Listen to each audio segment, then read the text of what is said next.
everyone. Welcome to the Explore the Extraordinary podcast. My name is Betty Guadagno. Today, I'm joined by Darren.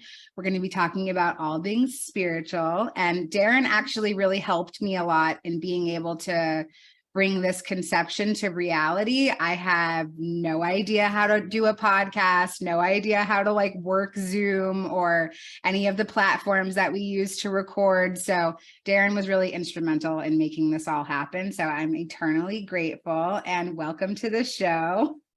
Thanks. Nice to be here. So you have a podcast of your own, which was something that was really helpful, that you allowed me to sort of come into your world and understand how you work. And I'm wondering if maybe you want to talk a little bit about what your podcast is about.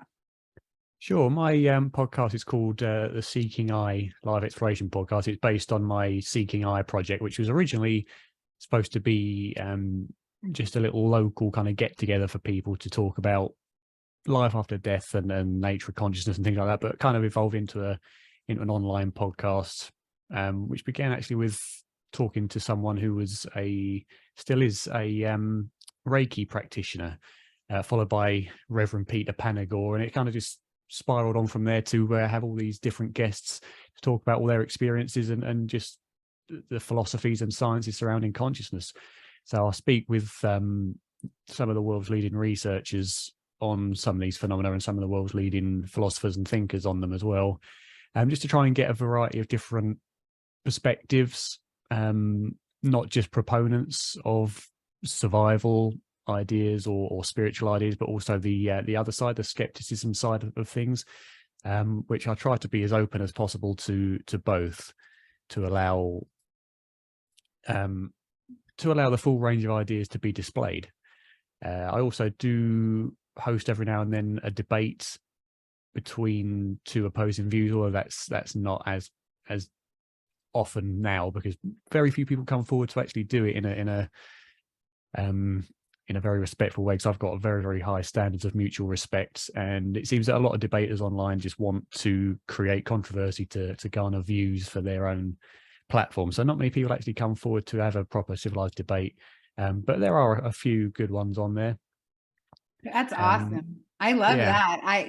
That's amazing. I'm curious, have you always been a believer in this sort of in the near-death experience, or did you come at it from sort of a skeptical point of view when you started doing research and looking into it? I was always very much, once you die, that's it, gone. And I saw no reason to believe anything other than the brain creates you and everything you are is your brain. And once the brain dies, of course, there's nothing left. That's what I was always taught at school. That's what I always believed. And when I was 12, I had a traumatic experience. It probably doesn't seem that traumatic to most people, but for me it was. I fainted in a science lesson, and I was always very nervous and very anxious as a kid, and that kind of triggered an anxiety disorder and depression for the next, well, up until my life now. I'm 27 now, so that was 15 years ago. And the anxiety focuses around health, and of course that entails death, and I'm always terrified that I'm about to die for whatever reason, which is frustrating to live with. But it did kind of open the door to the whole question of, well, then I need to know what's gonna happen. And I started looking at it, and of course I came at it with the idea that there's nothing. But once I started looking at the near-death experience, I started thinking, this is a little bit strange, but nothing more that I couldn't attribute to a dying brain or a chemical issue at death.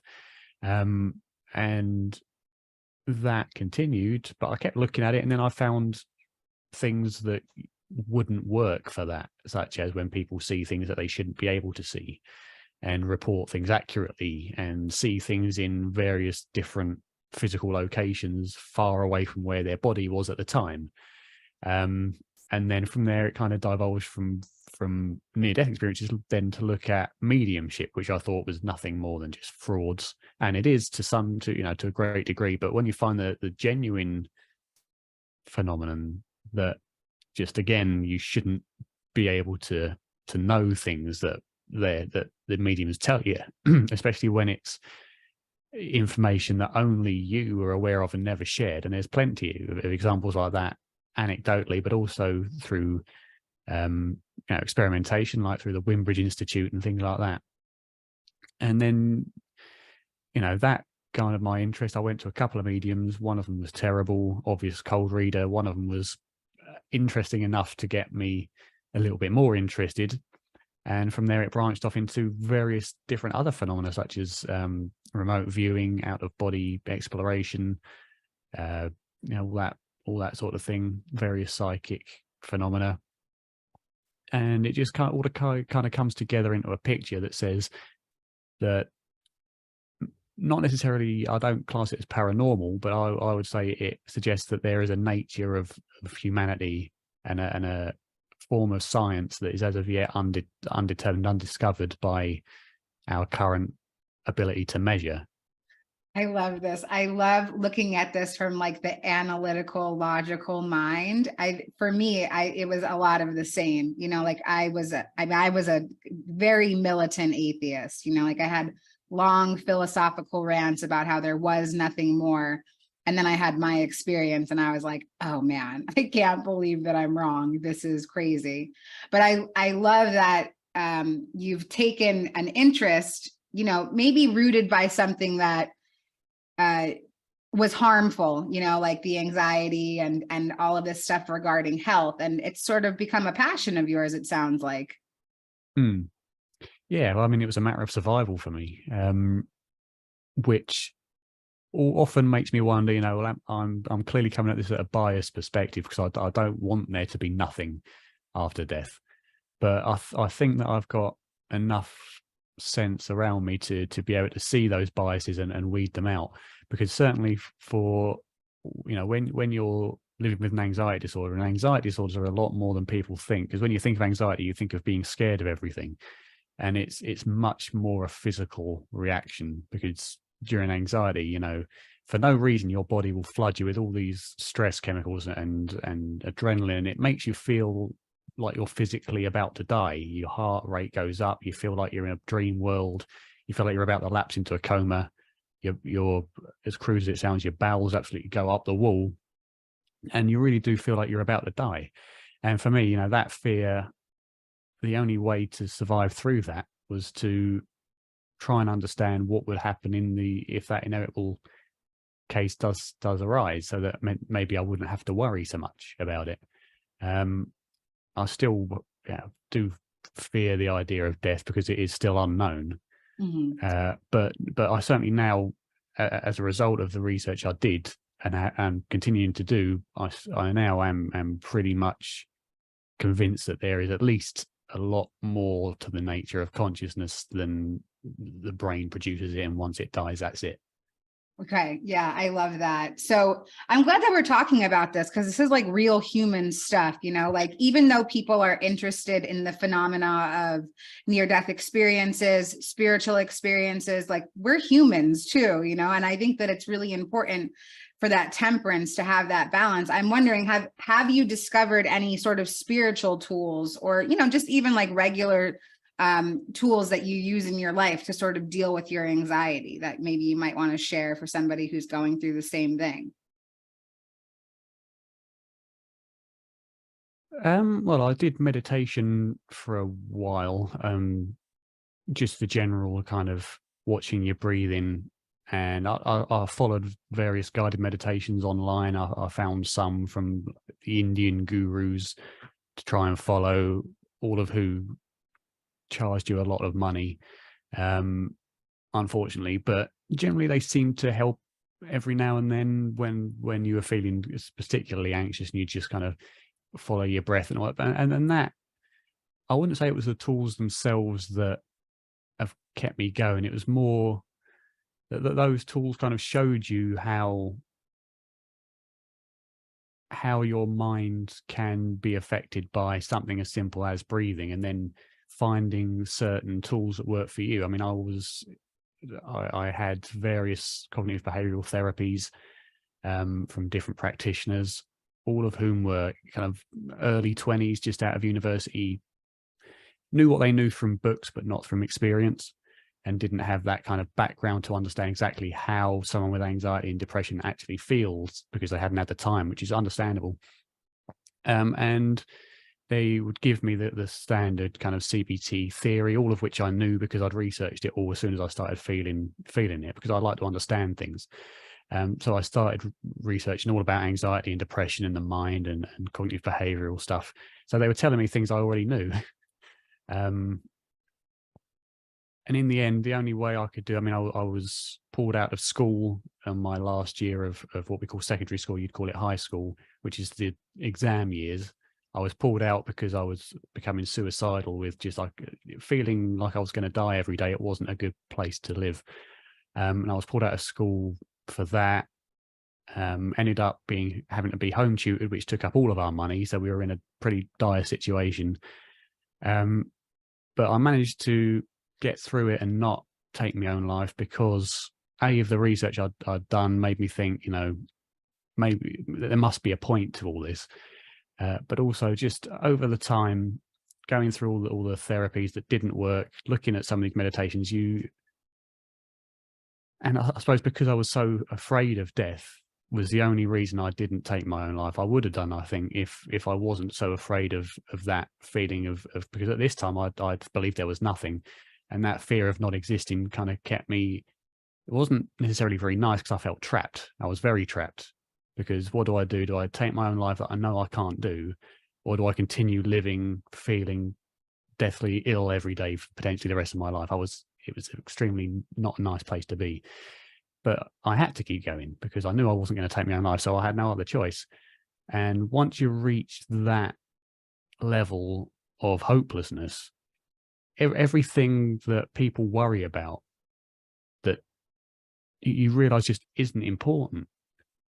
Because what's important in life is being part of life, being a good human being, helping other people, helping yourself, finding happiness for yourself and others. And it's something that's very experiential, and just it does really wake you up to what is important and what is valuable in life. And over time, just dealing with all this at 16 years of age, I just ended up developing my own strategy over time and experience that helped keep me on the straight and narrow, I suppose. And it's not 100% perfect, because I still get periods of anxiety and depression, it's the cycle. That's just how it works. There's nothing much you can do about it. But what you can do is learn to not necessarily fight it, because you won't win. You're fighting against your own physiology. You learn to live in peace with it and recognize it for the illusion that it is. And that's one good thing about the whole spiritual questions, is that you realize that the entirety of life is an illusion. It's a projection of your physiology. The world isn't the world that it is. It's the world that our brains are able to perceive. And there's so much more to it that we don't understand, that everything that we think is important and necessary to live happily is just very much the epidermis of reality as it is. Oh yeah, I love this. So as you're talking, what's coming up for me is the gift of desperation, right? Which is the acronym for God. Like for me, it was the same thing, like different circumstances, but like my life had become so hopeless, and like I had hit this intense bottom in my life. And that's where my transformation took place, because, that's how alchemy works, is like, you have to, I mean, for me anyway, I don't know about everybody else, and I hope not for everybody else. I hope people don't have to get to like the bottom of rock bottom to transform. And I think that's why we come back and we share, like our stories and just our experience as humans. Like I think that there's so much in just sharing our experiences with one another, because we all have a piece of information that maybe the other one needs, or that another person can find comfort in.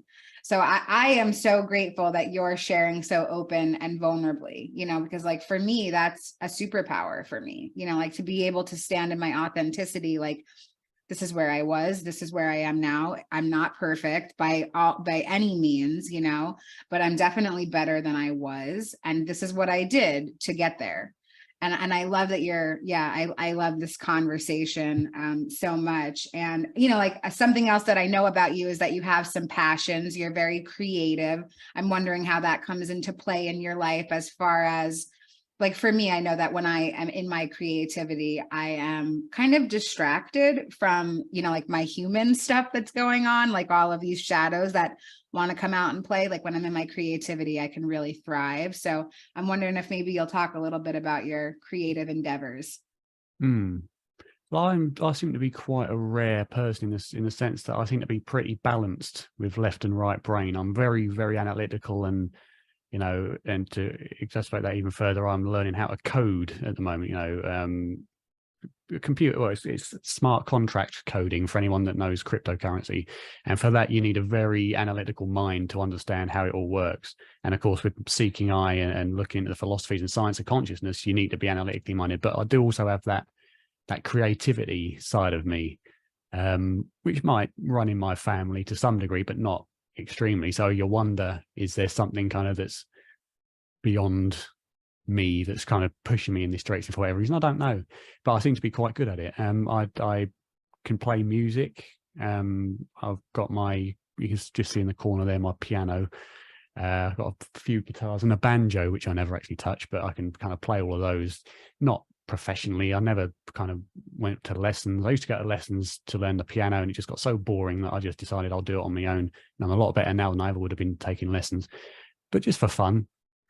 But the main thing I'm working on at the moment, as you know, is my fiction book, which is about foxes, because foxes have always been my favorite animal. When I was younger, I used to have a YouTube channel for gaming, which everybody did at my age, at that age, kind of 16, 17. And I never wanted to show my face on camera, and people were always asking me, you need to have a face cam. So I said, right, well, what I'll do is I'll create a character. So I found a little mask. It was just about the time when that Zootopia film was coming out.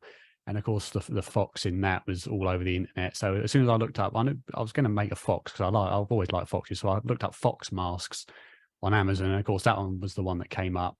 So I bought that and used that as the face cam, and I called the character Russet. And I played that for a while, and then I thought this character that I kind of made up would probably be quite a good little book. And I sat on it for a while and didn't really do much with it. And as I always struggle to sleep at night, I always listen to an audio book to help me get to sleep, usually the Harry Potters, because that's the ones we've got. And I just kind of got back into the thought, well, I wonder if I can do that. And I wonder if I can write a book. So I thought, yeah, I'll have a go. Why not?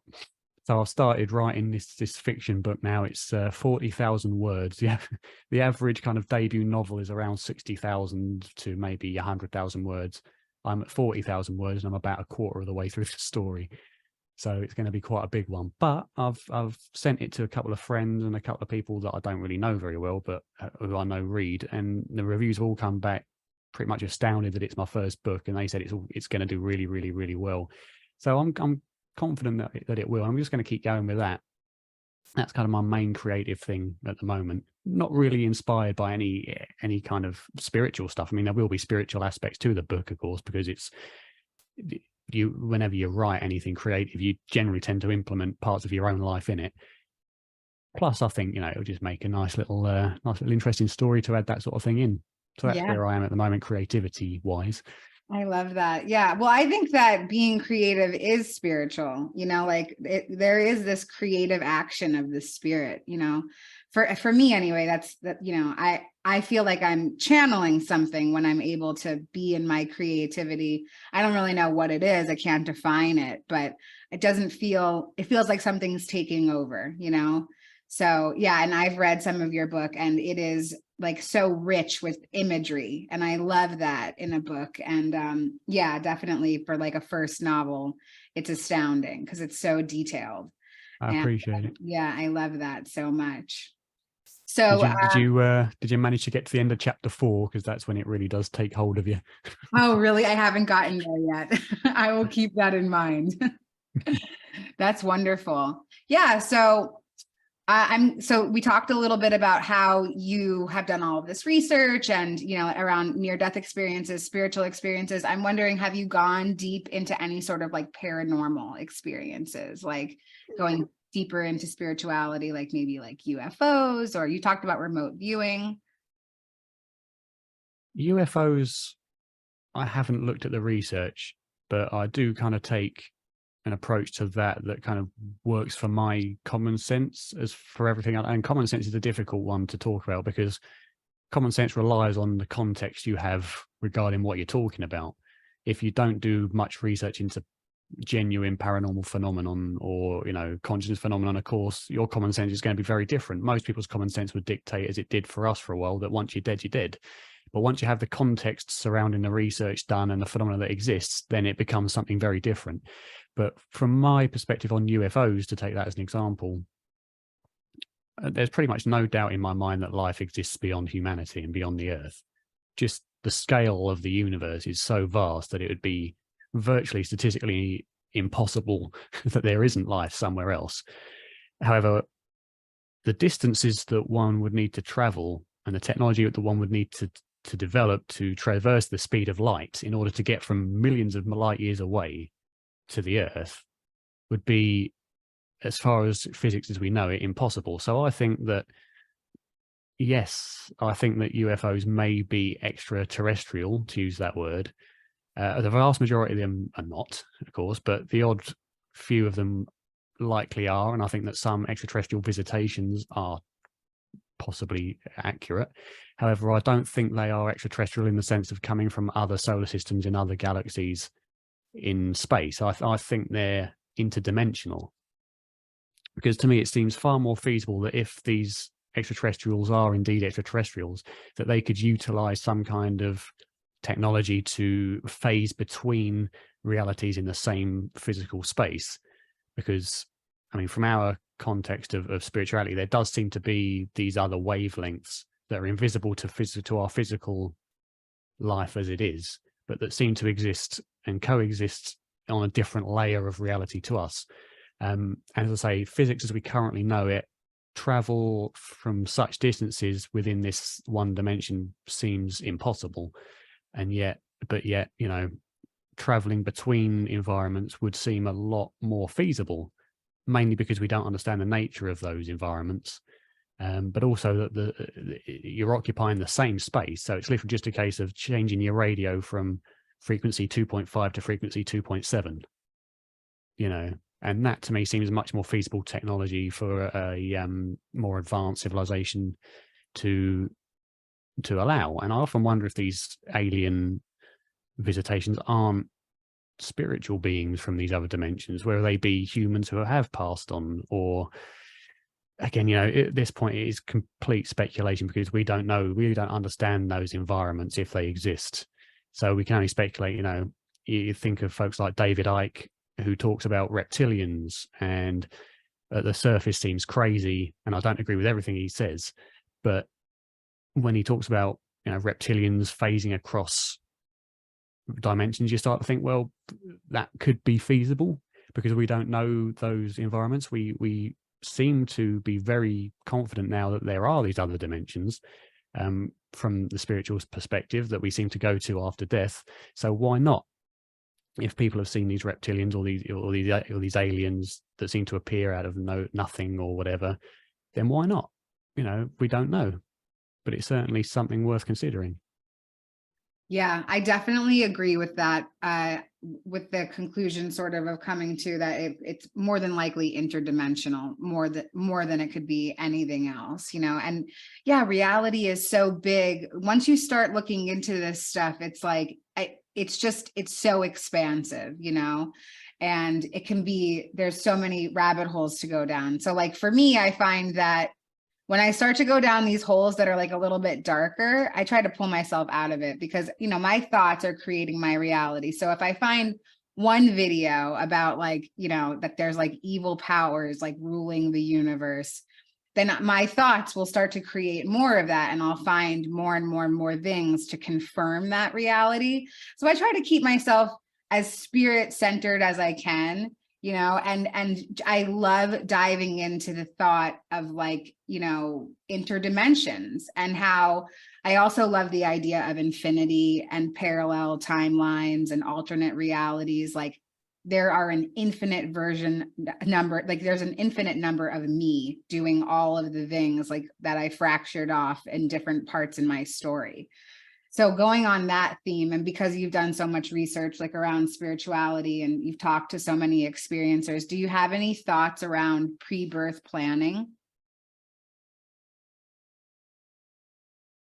I think there's enough cases to suggest that pre-planning is something that takes place. Whether that leads to a deterministic kind of philosophy that, well, we've planned everything, so everything is planned and that everything will happen, I think is an error. Because it would seem from the various experiences that people report, and this is, you could argue, is anecdotal, but I think there's enough cases and enough literature now to class them more as case studies as opposed to anecdotes, because a lot of these anecdotes also include veridical aspects where they see objective things that can be reported back, which kind of suggests that, well, if this is verifiable and this is objectively shown to be true, then why can't the rest of the experience? It may not be, but take it for granted in this case that it is. I think it's an error to say that everything is predetermined just because we planned it before birth, because there is still that aspect of free will. We seem to be able to plan generally our lives. We can go back to my book as an example. I've got on my little pad, I've got the outline for every chapter that I wrote at the beginning as I was very early on to plan, right, this chapter's going to do this, this is going to do this, this is what's going to happen at the end. Then I start writing it, and it's all gone completely out the window. So that pad's now useless because I've got no idea what's going to happen.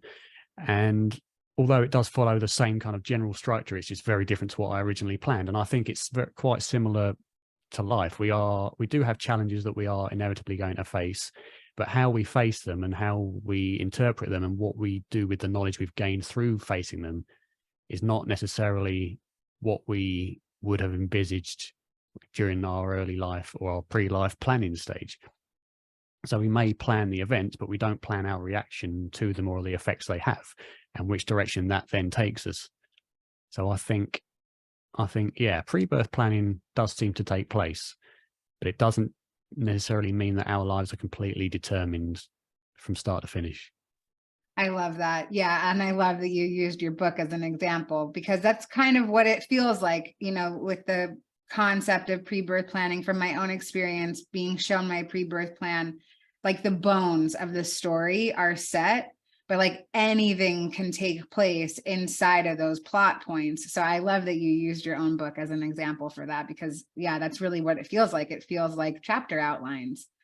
And, you know, like in my life, I feel like I've gone back chapters. I'm like, you know what? No, let me just like travel back here and, you know, make a big giant loop and a U-turn. And so I love that. So yeah, I'm just thinking sort of about like all mystical experiences. I love the way that your mind works. I want to get your take on them. So as far as like soulmates, or have you heard about the concept of twin flames? Do you have any sort of conception around that, or around like, from what I understand about twin flames is that it's one soul in two bodies, the feminine and masculine energy. So I'm wondering if you have any sort of thoughts around that. I mean, with that sort of thing, we really don't know, because it's, first of all, to talk about souls splitting into two lifetimes, you're talking about, first and foremost, the concept of soul, something that we don't have the science to research or to understand. So we're going to be completely speculating based on what people have reported.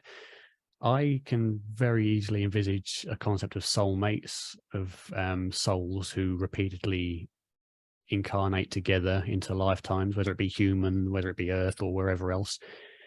If I have a soulmate, it will be my mum, because we're not just, you know, mum and son. We're a lot more than that. You know, best friends is an understatement.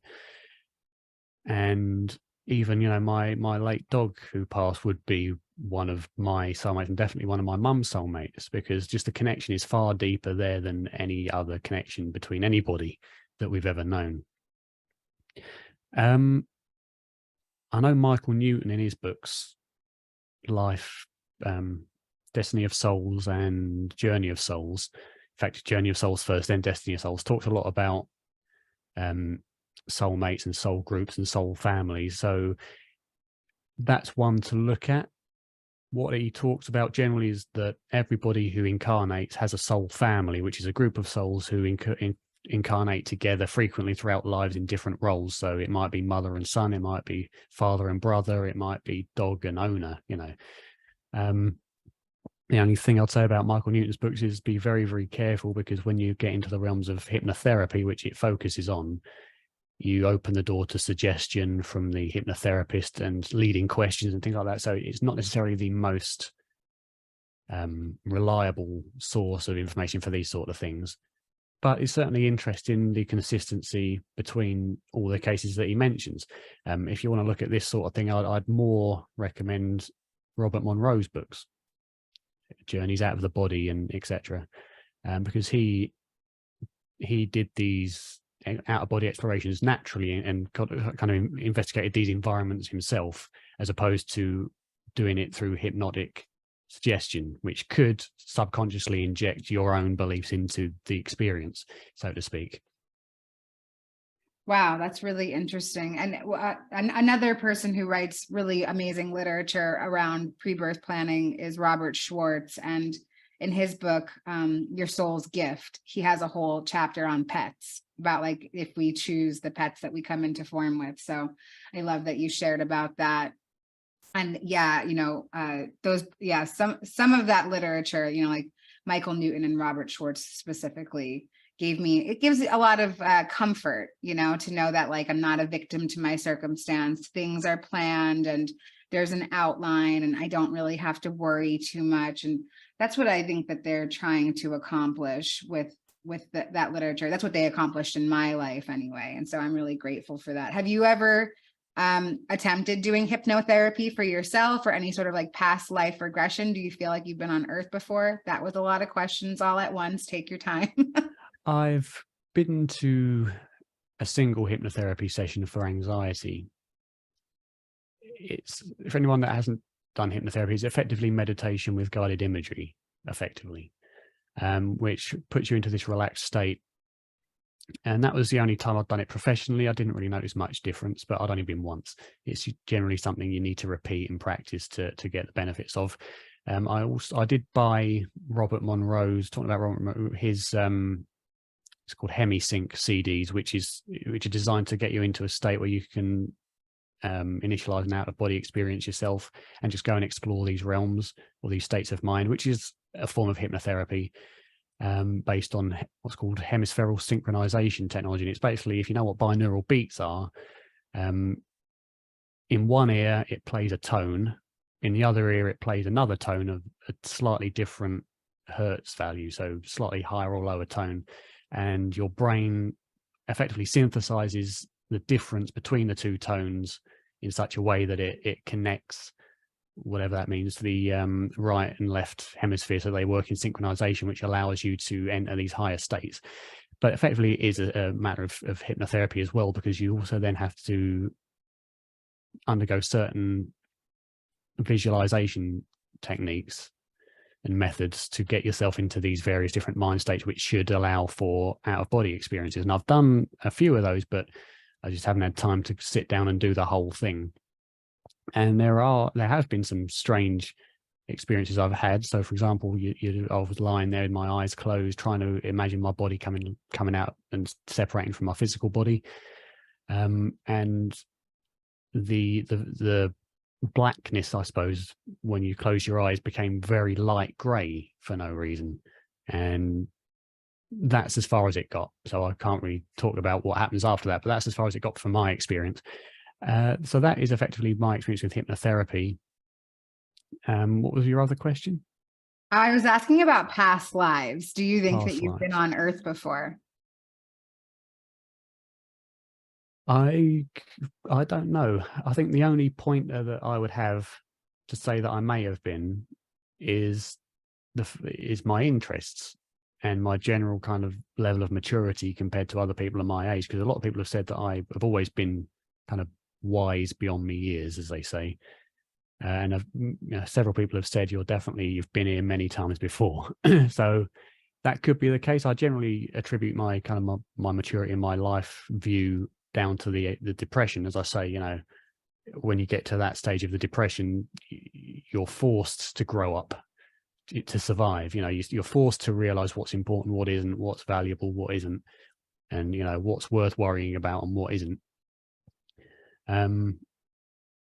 But certainly I think that past lives are a thing through looking at Ian Stevenson's work on reincarnation, and Jim Tucker's more recently, as well as Jim Matlock, who I've had on my podcast to talk about this stuff. There are very interesting cases of unknown people who have had past lives as unknown people who have come back and have said, here are, for example, there's a guy called Marty Martin who was an extra in Hollywood movies, never credited. No one ever knew really who he was. And a guy who exists now, I think he's still around. I think he was a boy when he mentioned it, so he must still be around. Came and said, you know, I was this guy, Marty Martin, or I don't think he named him, but he said, I was this guy. They found who he was later. And he listed off 50 facts about this guy that were correct, as well as some facts that weren't accurate. But I think it was either 50 that were correct, or it was 50 in total, the vast majority of which were correct. But I think it was 50 in total that were correct. And it was weird, unguessable things, like my sister had a dog called whatever, and I drove a red BMW or something like that. And it was very generally unguessable things that were very individual to each person. And I say 50 of them spot on. And they were able to go back and find this guy based on the descriptions, and again found that everything that the kid had said, or the vast majority of what the kid had said, was completely accurate. And that's I think one of the strongest cases. You also have, of course, the James Lineager case, which I won't go into, but that's also very strong. You can find that online anywhere. Been contested recently, but there's a back and forth between the researchers and the skeptics. So I think among many others, there is a strong enough case to suggest that past lives may indeed be a part of reality. Yeah, I think with that case with the kid that you're talking about, with this Marty Martin, the child who had said all of this, I think he was like 8 years old when people finally started listening to him, and then they found the family, and he was like 15 when that happened, the kid was. And by then, a lot of it had disappeared, you know, like he wasn't as connected to the life because he had been, you know, programmed into this life. Yeah, that is amazing when that happens and it's documented. And yeah, it's in the Surviving Death docuseries on Netflix. That particular story is, along with another really amazing one about reincarnation as well. Yeah, that's a topic that definitely fascinates me. And I love that you said that the things that you're interested in, you know, like I feel the same way. Like, why do I have such an affinity towards Egypt, you know, or like whatever my interests are that pique me so much? I feel like it must be something that my spirit is carrying with me from lifetime to lifetime. So, of course, you must be careful in the sense that although you may have interest in some unusual things, you know, not every interest you have is related to a past life. And a lot of people seem to be, once they believe in a certain phenomenon, they seem to go all in and kind of lose track of what common sense says. Well, yes, this could be related to a past life. This could be related to an after-death communication, but it might also not be. I mean, for example, there's a phenomenon called Paradolia that I see a lot on the forums online, on Facebooks and Twitters, and it's people who post a picture of some random scene, a tree or something, and they say, look, my dog came back to visit me in this picture in the clouds, and you look and there's nothing there, and you can't obviously say that you're seeing things effectively, because obviously in a grief-stricken mind, you're desperate looking for everything you can. But the mind is very, very good at tricking you into seeing things that aren't there when you want them to be there. And there are, of course, genuine deathbed visions and genuine after death communication. I've had them, you know. My dad's had them, who he never believed in any of this nonsense up until a month ago when weird stuff started happening to him. So genuine after death communications do happen and genuine signs do happen, but when we try and see it in everything, then we start to kind of fool ourselves, I suppose. So it's a very easy trap to get into. It's just one that you've got to be careful with. Yeah, I don't know if I'm as cautious with that, because it makes my experience a lighter one, a better one. Like for me, this is just my personal experience. But when I see spirit in everything, it makes me feel so supported. And, like I can lean on that. I can fall back on the knowledge that I am divinely guided every step of the way. And so that's just something that's happened to me in the last couple of years that, and also I think with something like that, with like being able to see something in a picture that nobody else can see, sometimes I feel like, like spirit can, we're seeing things through our own eyes. Like, I don't know if you see the color red the same way that I see the color red. You know what I mean? That's perception.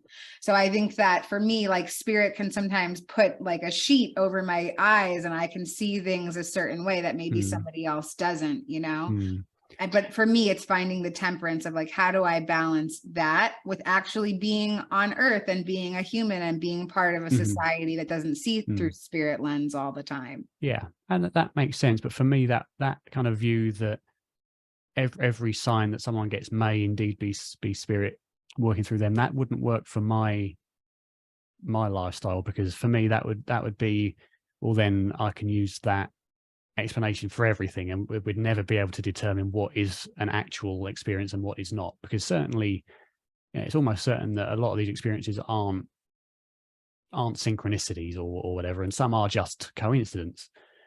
And I think if you have that view that everything, we could say that everything is spirit, I think for me would be unhelpful, because then I could just it becomes unfalsifiable. You can't then determine which are genuine and which may not be, and differentiate between them. But that's just differences in how we look at things. There's no right or wrong way of doing it.